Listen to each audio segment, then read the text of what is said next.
اقرا یا ابن حزیر، اقرا یا ابن حزیر، اقرا یا ابن حزیر۔ اے اسید بن حزیر، کاش کہ تو قرآن کی تلاوت بند نہ کرتا، قرآن پڑھتا رہتا۔ کہا اللہ کے نبی بات کیا ہے، ماجرا کیا ہے، کیا ماجرا ہے، واقعہ تو بتاؤ مجھے کیا ہے۔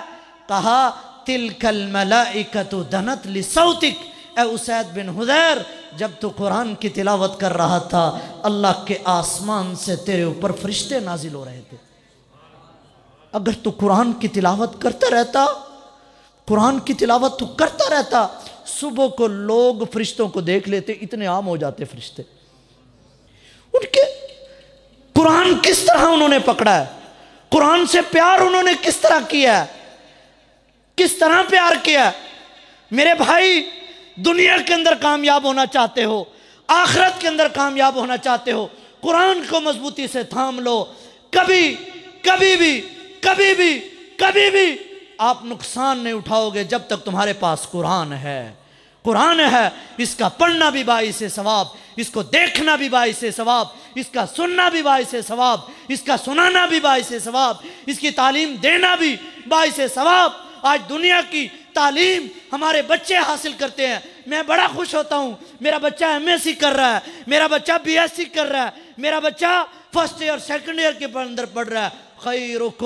خیرکم من تعلم القرآن وعلمہ، لوگو تم میں سب سے بہتر، سب سے اعلیٰ، سب سے افضل اپرلیٹو ڈگری، گڈ، بیٹر، بیسٹ، اور اس سے اوپر ہوتی ہے اپرلیٹو، سپرلیٹو ڈگری۔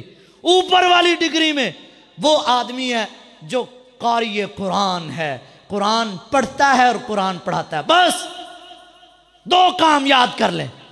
آپ کہو گے کام کاروبار چھوڑ دے، میں یہ نہیں کہہ رہا آپ اپنے کام کاروبار کو چھوڑے، روزانہ کی ایک آیت یاد کریں، روزانہ کی آدھی آیت یاد کریں۔ ایک وقت آئے گا آپ سورتوں کے حافظ بن جاؤ گے، سورتوں کے ساتھ آپ سپاروں کے حافظ بن جاؤ گے۔ جب سپاروں کے حافظ بنو گے انشاءاللہ میں امید کرتا ہوں ایک وہ وقت آئے گا آپ قاری قرآن بن جاؤ گے، ایک ایک آیت کے ساتھ۔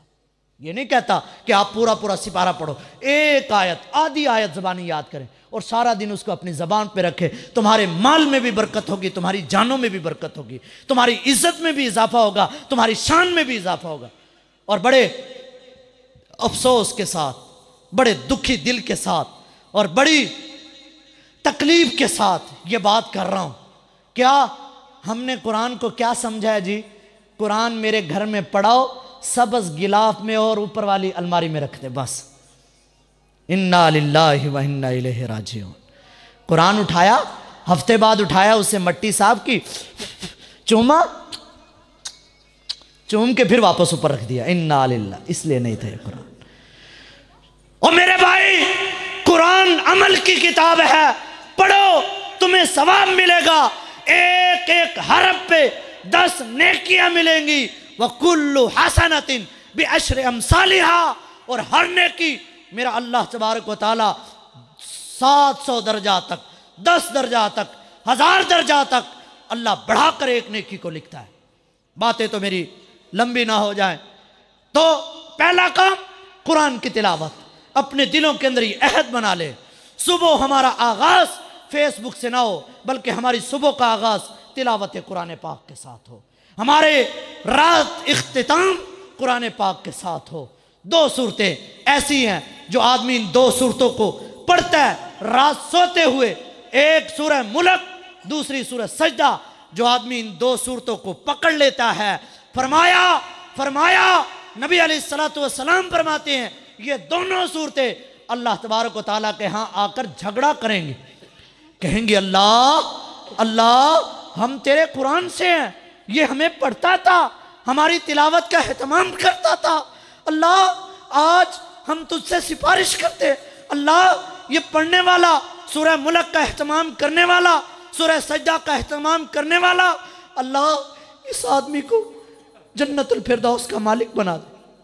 میرے بھائی، یہ آدمی جو قاری قرآن ہے، سورہ ملک پڑھنے والا ہے، سورہ سجدہ پڑھنے والا، اللہ تبارک و تعالیٰ ان 2 صورتوں کی وجہ سے اس آدمی کو جنت الفردوس کا مالک بنا دیں گے۔ تو میرے پیارے بھائی، دنیا کے اندر ایک کتاب ایسی آئی ہے جس کا پڑھنا بھی باعث ثواب، دیکھنا بھی باعث ثواب، چھونا بھی باعث ثواب، پڑھانا بھی باعث ثواب، تعلیم دینا بھی باعث ثواب، تعلیم حاصل کرنا بھی باعث ثواب، جس کے اوپر وقت لگانا